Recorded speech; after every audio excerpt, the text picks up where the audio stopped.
കൊണ്ട് ഉപജീവനം നടത്തുകയും ചെയ്തിരുന്ന ആദിമ കാലയളവിൽ നിന്ന്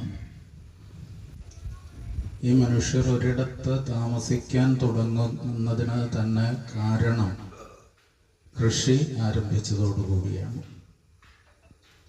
ഇപ്പോൾ കൃഷി തുടങ്ങിക്കഴിഞ്ഞാൽ പിന്നെ അതിൻ്റെ വിളവെടുപ്പ് വരെയെങ്കിലും ഒരിടത്ത് തന്നെ പാർപ്പുറപ്പിക്കേണ്ടതായി വരുന്നു.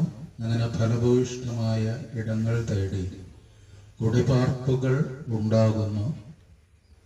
ലോകത്തുണ്ടായിട്ടുള്ള പ്രാചീന നാഗരികതകളൊക്കെ തന്നെ കൃഷിയെ ആധാരമാക്കിക്കൊണ്ടാണ് രൂപപ്പെട്ടു വന്നത്.